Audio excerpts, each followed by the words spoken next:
Welcome to the WRAL Daily Download. I'm Mark Bergen. People living in Raleigh could see changes to the city's leaf pickup program. Raleigh leaders met Tuesday to discuss potential changes to leaf pickups due to the city's increasing size and thus increasing demand.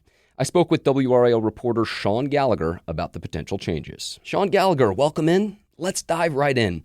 What's prompted the discussion by Raleigh leaders to consider changes to the city's leaf pickup program?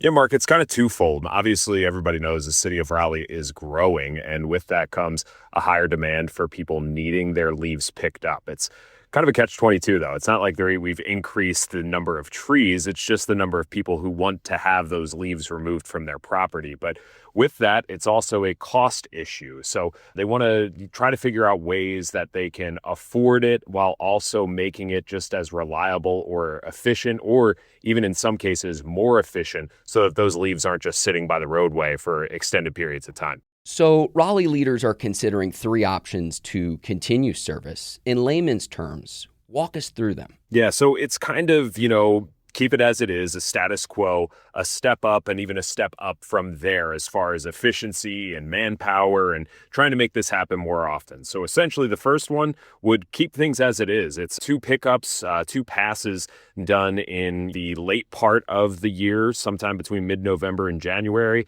and then a secondary pickup that would happen sometime between mid-January and roughly the end of March. But that cost right now, with trying to update their equipment, their vehicles, and also having the staffing for it, would be about $3.5 million in the first year just to get them back up to speed. And then it's, about $800,000 annually that they would need to do. But it all goes up from there. The enhanced schedule would have, two passes at slightly different times, sometime between November and January again, and then again between January and the end of February. But that would actually boost the costs, that it would cost somewhere in the ballpark of $7.5 million between equipment replacement, adding equipment. And then to do that, they would actually add staffing, up to 10 full-time employment positions there. But the third option is one that's even higher than that. It would have 3 full passes throughout the entire city, November, December, and January, and then they would include call-in pickups in February as needed. But Mark, the total cost for this would be $13.7 million in that first year, and it would cost over $5 million a year after that just to keep up with the services. And we'll have a full financial breakdown of each of the options Raleigh leaders are considering in Sean's web story on WRAL.com. That will be linked in the show notes. Sean, I want to ask, though, where does the money come from? So right now, they are still in discussions about how they would fund this, but it would have to be a budget item. And really the only funding option that we can see from publicly available documents right now are the possibility of a tax rate increase. But when I spoke to city councilors, they didn't give any indication that that would 100% be where this money comes from. But it's definitely an option as far as trying to accommodate these costs, especially if you talk about that third higher end option. Let's take a quick break. Sean, you've provided the city's response to the potential changes. How do Raleigh residents feel about them?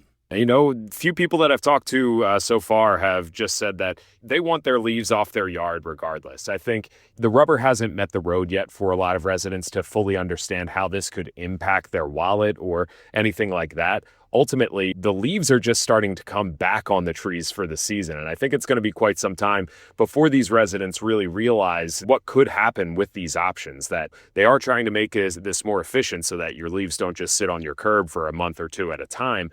But at what cost? And, we're still trying to figure that out depending on what happens in this meeting Tuesday. After Tuesday, what's next in this process? They are going to hear this input from a study that actually took place in 2022. So they are going to kind of take that with a grain of salt, because surely the costs that they're talking about have increased, but they're going to take that and potentially provide their staff with input if they have an agreement on that. And any of those options would also require a lot of time before making it into the budget. So we're far off from this becoming a reality of actually changing what could happen. But there's the three options we're talking about, and then also, there could be even more options that are discussed if council members have ideas. And that could include things that could be even on the higher end of what we heard, or all the way through to getting rid of leaf pickup altogether. That's an extreme option that we're talking about here. But when I spoke with Councilmember Jane Harrison, she said all options are on the table right now. So it could be a situation where they figure out we're actually spending too much money here on this when we do have yard waste bins that people could put their leaves in and have them taken away that way. We could use this money for something else. But right now, too soon to put the cart ahead of the horse, the proverbial cart, not your yard waste bin. Sean, I'll leave you with this. There's also potential changes to the carts used to collect leaves as well. So the carts will still exist, but that was a part of the discussion that they had, at least from the publicly available documents that they have, just that, there could be changes to that, whether it could be increasing the number of carts that people have so that they could accommodate more leaf pickup that is picked up on a bi-monthly basis, or it could be an additional cart even outside of leaf pickup. They're talking about another topic today that includes compost and trying to take the compost and from everybody in the city to get rid of food waste. So a lot of things about the bins that could be outside of your house that are being discussed today. Sean Gallagher, thank you for your time. Yeah, anytime, Mark. If you've listened to this podcast on WRAL.com or on the WRAL News app, you can find it in Apple, Spotify, or anywhere you listen to podcasts. Follow the show so you don't miss an episode. I'm Mark Bergen. Thank you for listening.